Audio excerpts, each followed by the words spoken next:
ভাই রাস্তায় যদি কোনো কুড়িয়ে পড়া জিনিস পাওয়া যায়, আপনি 10টা টাকা পাইলেন, 5টা টাকা পাইলেন, একটা কয়েন পাইলেন বা কোনো কিছু পাইলেন, এটা যদি উঠানো হয় তাহলে কি করতে হয়? কি করতে হয় বলেন?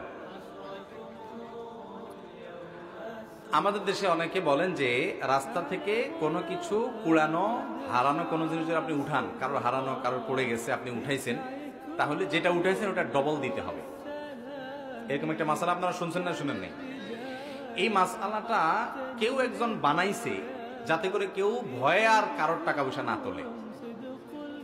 নেক উদ্দেশ্যে কিছু জাল হাদিস তৈরি হয়েছে, তার মধ্যে এটা একটা। বুঝতে পারছেন?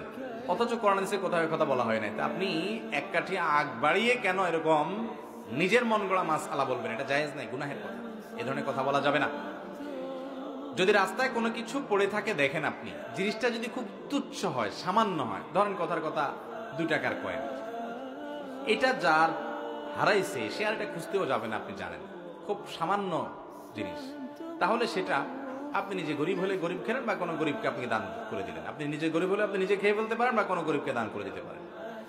আর যদি জিনিসটা দামি হয়, ধরেন আপনি 1000 টাকা পাইছেন, 2000 টাকা পাইছেন, মূল্যবান কিছু পাইছেন, যেটার মালিক এটাকে খুঁজে বেড়াবে আপনি জানেন, তাহলে সেক্ষেত্রে এটা নেওয়ার পর আপনার দায়িত্ব হলো চতুর্পাশে ভালো করে ঘোষণা দেওয়া, ভাই এই জায়গা আমি কিছু টাকা পাইছি, কার হয় নিয়ে যাবেন।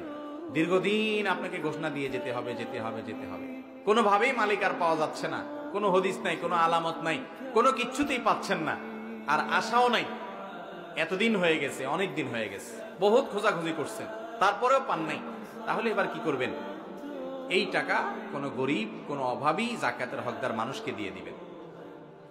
ওই ব্যক্তির তরফ থেকে, যে আল্লাহ এই টাকার যে মালিক, তার তরফ থেকে আমি দান করে দিলাম, সবটা তার অ্যাকাউন্টে জমা হবে। তার সাথে আমার বিয়ে হবে তাকে একদম নির্ধারণ করা, নাকি এটা কর্মফল? নামাজে অতিরিক্ত হাই আসলে করণীয় কি? নামাজরত অবস্থায় শিশু জানামাজে প্রস্রাব করে দিলে করণীয় কি? নামাজ ছেড়ে দিব নাকি চালিয়ে যাব? মেয়েরা বোরকা না পরে বোরকার বদলে বড় জামা হিজাব পরে কি বাইরে যাওয়া যাবে? নামাজের মধ্যে যদি একাধিকবার ভুল হয় তাহলে করণীয় কি? আযানের সময় মেয়েদের মাথায় কাপড় দেওয়া এবং কাপড় থাকা বাধ্যতামূলক কিনা? চেহারা ঘন দাড়ি থাকলে অজুর পানি কতটুকু পৌঁছাতে হবে? নেককার বিবি পাওয়ার জন্য করণীয় কি জানাবেন? কাউকে জীবন সঙ্গী পাওয়ার জন্য দোয়া করা যাবে কি না? সন্তান জন্ম নিলে কি তার কানে আজান দিতে হবে? কোনো কারণে না দিলে কি করতে হবে? আর বিলম্ব না করে আপনাদের ইতিমধ্যে যে প্রশ্নগুলো আমাদের কাছে এসেছে সেগুলোর উত্তর দেওয়া পালায় আমরা চলে যাই এবং শুরু করি আপনাদের প্রশ্নগুলোর উত্তর দেওয়ার ক্ষেত্রে। মেহরিন সুমি, আপনি জানতে চেয়েছেন নামাজে অতিরিক্ত হাই আসলে করণীয় কি? হাই আসলে হাত দিয়ে সেটাকে বাধা দিবেন, বাস এটুকু। এর বাইরে আর বিশেষ কোনো করণীয় নেই, সেটা নামাজের বাইরে সর্ব অবস্থায়। হাবিবা ফারহানা জানতে চেয়েছেন নামাজরত অবস্থায় শিশু জানামাজে প্রস্রাব করে দিলে করণীয় কি? নামাজ ছেড়ে দিব নাকি চালিয়ে যাব? যদি জানামাজে পেশাব করে দেয় তাহলে ডানে বামে আগে পিছে সরে যাবেন। জানামাজের পর নামাজ পড়া তো আবশ্যক না, ফ্লোরে পড়বেন। ফ্লোরে নাপাক লেগে আছে যদি দেখা না যায় তাহলে যে কোনো ফ্লোরে আপনি নামাজ পড়তে পারেন, কোনো অসুবিধা নেই। জানামাজে বাচ্চা পেশাব করে দিলে আস্তে করে নিজেকে সরিয়ে নিয়ে একটু 2 হাত 1 হাত পেছনে ডানে বামে সরিয়ে আপনি নামাজ কমপ্লিট করতে পারেন, কোনো অসুবিধা নেই। লিমা আক্তার জানতে চেয়েছেন মহিলারা মাথার নিচের দিকে চুল খোপা করতে পারবে কিনা? পারবে, কোনো অসুবিধা নেই। নূরজাহান নূর, আপনি জানতে চেয়েছেন মেয়েরা বোরকা না পরে বোরকার বদলে বড় জামা হিজাব পরে কি বাইরে যাওয়া যাবে? যেতে পারে, কোনো অসুবিধা নেই। বোরকাই পড়তে হবে এমন কোনো কথা নেই, তার শরীরের সৌন্দর্যকে ঢাকতে হবে, অলংকার ইত্যাদিকে ঢাকতে হবে এটা কাপড় দিয়ে, তবে সে কাপড়টাও যাতে আবার দৃষ্টি আকর্ষণকারী না হয় সেদিকটা খেয়াল করতে হবে। যে কোনো একটা কাপড় দিয়ে নিজের সৌন্দর্য ঢাকলেই চলবে, বোরকাই হতে এমন কোনো কথা নাই। জামা যদি হয় তাহলে সেই জামাটা যেন খুব বেশি চাকচিক্যপূর্ণ না হয় সেদিকটা খেয়াল রাখতে হবে এবং যথাসম্ভব পুরো শরীর যাতে ঢাকে সেরকম পোশাক পরতে হবে। নামাজের মধ্যে যদি একাধিকবার ভুল হয় তাহলে করণীয় কি? ভাই সাইম, দেখতে হবে যে আপনার নামাজে ভুলটা কি ধরনের হয়েছে। যদি ফরজ ছুটে যায় তাহলে একবারও যদি ছুটে যায় তাহলে নামাজ ওইটা আবার পড়তে হবে আপনাকে। আর যদি ওয়াজিব ছুটে যায় তাহলে একবারের বেশি 2 বার 3 বারও যদি ওয়াজিব ছুটে, 3টা ওয়াজিব যদি ছুটে যায় শেষে একটা সিজদা দিলে হয়ে যাবে। আর যদি সুন্নাত বা নফল ছুটে তাহলে একাধিক ছুটলেও নামাজ হয়ে যাবে, যদিও তার মান কমে যাবে। ধ্রুব তারা এআইডি থেকে আপনি জানতে চেয়েছেন আযানের সময় মেয়েদের মাথায় কাপড় দেওয়া এবং কাপড় থাকা বাধ্যতামূলক কিনা? এই বিষয়ে আমাদের একটা ভিডিও আছে, আপনি দেখে নিতে পারবেন। আযানের সময় মেয়েদের কাপড় দেওয়া মাথায় এটা আবশ্যক কিনা? উত্তর হলো না। আযানের সাথে মাথায় কাপড় দেওয়ার কোনো সম্পর্ক নেই। বাসা বাড়িতে যে সমস্ত মা বোনরা আছেন কিংবা পথে ঘাটে আছেন, মসজিদের সামনে দিয়ে যাচ্ছেন, আযান আওয়াজ শুনছে, ওইটায় মাথায় কাপড় টেনে দিতে হবে, এমন কোনো বাধ্যবাধকতা নেই। তবে যদি তিনি বাইরে অন্য পুরুষে থাকেন তাহলে সর্বাবস্থায় তাকে মাথায় কাপড় টেনে নেওয়া উচিত, আযান দেওয়া অবস্থায়ও আযান না দিলেও।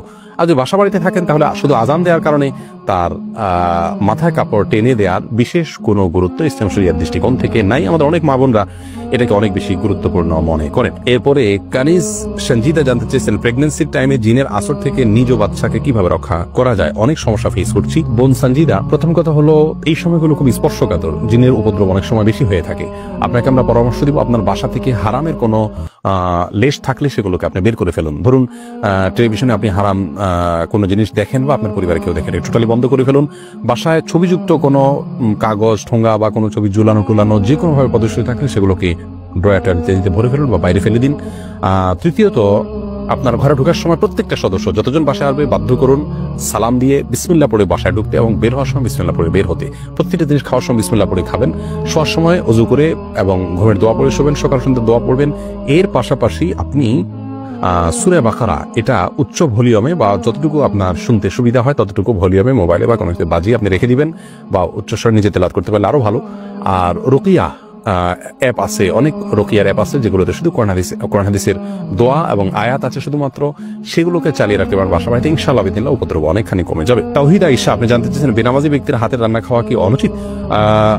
বেনামাজি ব্যক্তির হাতের রান্না খাওয়া যাবে, কোনো অসুবিধা নেই। আপনি কি খাচ্ছেন এটা হলো মূল বিষয়। নামাজি ব্যক্তি হারাম জিনিস খাইলে সেটা হবে হারাম, আর যদি বেনামাজি আপনাকে হালাল জিনিস খাওয়া খেতে পারেন, অসুবিধা নেই। হাফিজ মাহমুদ, আপনি হাফিজ আল মাহমুদ জানতেছেন চেহারায় ঘন দাড়ি থাকলে অজুর পানি কতটুকু পৌঁছাতে হবে?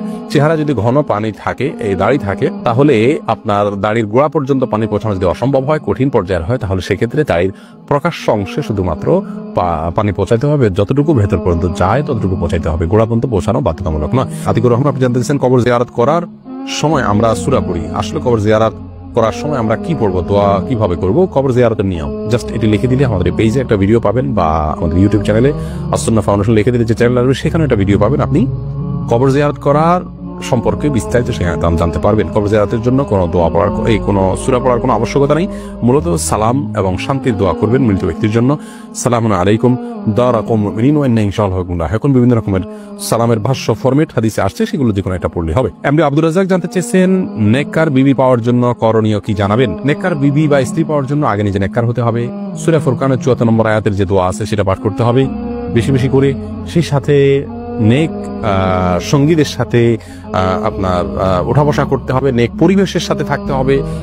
ভালো সোসাইটির সাথে থাকলে ভালো সোসাইটির সন্ধান পাবেন, এবং ভালো দিন প্র্যাকটিস করেন এরকম মেয়েদের খোঁজ খবর নিয়ে বের করতে হবে, আল্লাহর কাছে দোয়াও অব্যাহত রাখতে হবে। সিয়াম পাটোয়ারি জানতে চেয়েছেন কাউকে জীবন সঙ্গী পাওয়ার জন্য দোয়া করা যাবে কি না? নির্দিষ্ট কাউকে জীবন সঙ্গী হিসাবে পাওয়ার জন্য দোয়া করা যাবে কিনা এ বিষয়ে আমাদের একটি বক্তব্য রয়েছে, এই পেজে পাবেন, আমাদের ইউটিউব চ্যানেলে পাবেন, সেখান থেকে আপনি জানতে পারেন।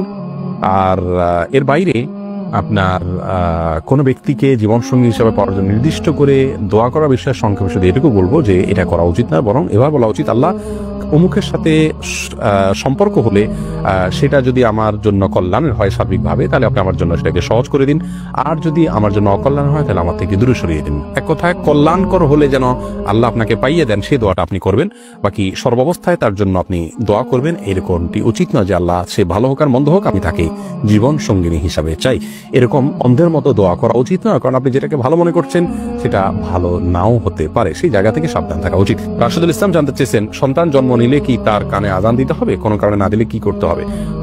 প্রথমত সন্তান জন্মের পর তার কানে আজান দেওয়ার বিষয়টি অনেকগুলো হাদিসে বর্ণিত হয়েছে, হাদিসগুলোর সনদগুলো সবগুলাই মোটামুটি দয়াল পর্যায়ের।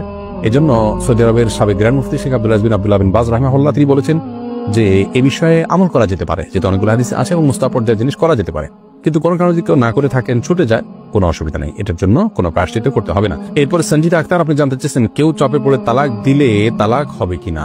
তালাক, বিবাহ এগুলো এমন যে চাপে পড়ে করলেও হয়ে যাবে, এজন্য এগুলো না, যদি কেউ তালাক দিতে না চান তাহলে তাকে তার জায়গা থেকে অটল থাকতে হবে। যদি কেউ জবরদস্তি করে আপনার থেকে তালাক নেয়, কারোর কাছ থেকে তালাক নেয়, তাহলে কিন্তু তালাক পতিত হয়ে যাবে। রৌফি ইসলাম জানতে চেয়েছেন পর্দার ক্ষেত্রে চোখ বের করে রাখা যাবে কিনা, তাতে পর্দার খেলাপ হবে কিনা?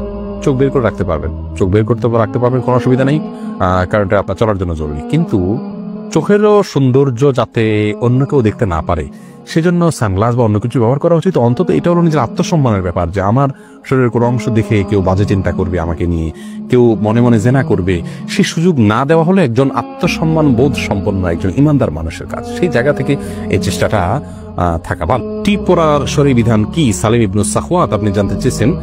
ভাই সালিম ইবনু সাখওয়াত, টিপ পরা একজন ইমানদার নারীর জন্য নানা কারণে শোভনীয় নয়। প্রথমত হিন্দুরা বিশেষ করে লাল টিপটা পরা উচিত নয়, আরো বেশি যে হিন্দুরা সিঁদুর পরে থাকেন এটা তাদের ধর্মীয় আদর্শের জায়গা থেকে হয়, সেইটার সাথে সাদৃশ্যপূর্ণ হয়ে যায়। সেই জায়গা থেকে ইমানদারকে অমুসলিমের সাথে সাদৃশ্যপূর্ণ সংস্কৃতিও গ্রহণ করতে ইসলাম নিষেধ করেছে।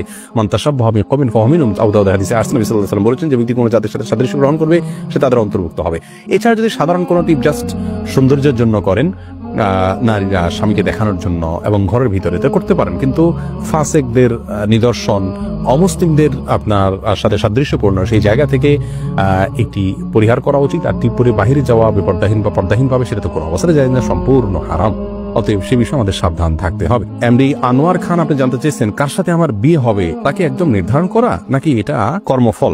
ভাই আনোয়ার, এটা নির্ধারণ করা আল্লাহ রাব্বুল আলামিন নির্ধারণ করে দিয়েছেন কার সাথে কার বিয়ে হবে। নবী করিম সাল্লাল্লাহু আলাইহি ওয়াসাল্লাম একটি হাদিস থেকে সুস্পষ্টভাবে বিষয়ে আমরা নির্দেশনা পাই।